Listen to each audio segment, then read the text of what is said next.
నియోజకవర్గాలలా ఏం పనులు చాలు చేసినా మొదుగాల అక్కడ ఎమ్మెల్యేనో ఎమ్మెల్సీనో ఎంపీనో పోయి చాలు చేస్తారు. అట్లా లీడర్లు ఆటల పోటీలను చాలు చేయడానికి పోతే మొదుగాల వాళ్ళే ఆటలాడతారు. ఇక దుక్నాలు గిట్ల ఓపెనింగ్ చేస్తే ఫస్ట్ వాళ్ళే కొంటారు.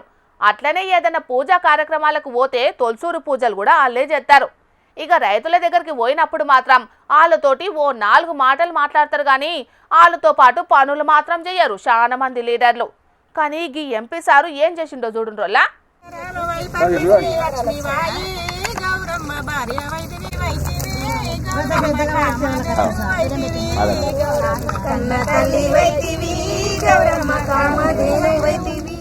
ఇగో ఈడ మహిళలతోటి కలిసి నాటెత్తున్నది ఎవలో ఏర్పాటు చేసినారులా పెద్దపల్లి ఎంపీ గడ్డం వంశీకృష్ణ అన్న. పెద్దపల్లి జిల్లా కాల్వ శ్రీరాంపూర్ మండలం గంగారం ఊరి శివార్ల మహిళలంతా నాటేసేది అటు దిక్కు నుంచి పోతున్న వంశీకృష్ణ అన్న చూసిండట. ఎప్పటికీ రైతుల గురించి మాట్లాడతాం గాని ఆ రైతులు పడుతున్న కష్టం ఎట్లుంటుందో అరుసుకుందామని కారు ఆపి పొలంలోకి దిగిండిట్లా. వంశన్న అచ్చటాలకు మహిళలంతా బువ్వ తింటుంటే ఆళ్ళు తెచ్చుకున్న టిఫిన్లకేంచి బుక్కడంత బువ్వ గిన్నెలేసుకొని ఒడు మీద గూకుండి తినుకుంటా రైతుల కష్టాలు అరుచుకున్నాడు. నేను ఎంపీని కదా అని తిన్న మూతను అక్కనే పెట్టకుండా దాన్ని నీళ్లతోటి శుభ్రంగా గడిగి మరీ ఇచ్చిండాళ్లకు. అటెంక ఆళ్ళు చెప్పేది శ్రద్ధగా ఇన్నడిట్లా. పని ఉపాధి హామీ 150 రోజులు పొడిగించాలి.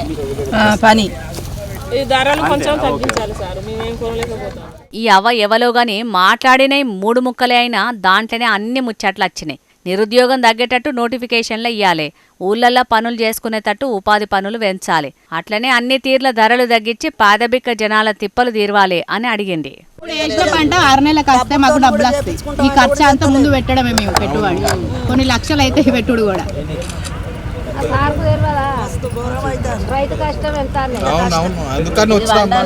ఇట్లా తలో కష్టం చెప్పుకున్నారు వంశన్నతోని. ఇక వంశన్న కూడా సర్కారు చేస్తున్న పనులతోటి ఎట్లా పాయిదా అవుతున్నదనే ముచ్చట్లన్నీ వాళ్ళనే అడిగి మరి తెలుసుకున్నాడు.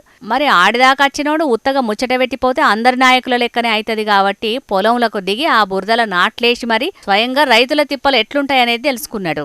మరిగా వంశన్న రైతుల గోసలు ఎట్లుంటాయో స్వయంగా చూసిర్రు కాబట్టి ఈ కాడికేంచి రైతులకు తిప్పలు కాకుండా సర్కార్లు ఆదుకునేటట్టు జర గట్టిగా ఫైటింగ్ చేయరు మరి కేంద్ర రాష్ట్ర ప్రభుత్వాలతోటి అని అనబట్టిరు అక్కడి మహిళా రైతులు.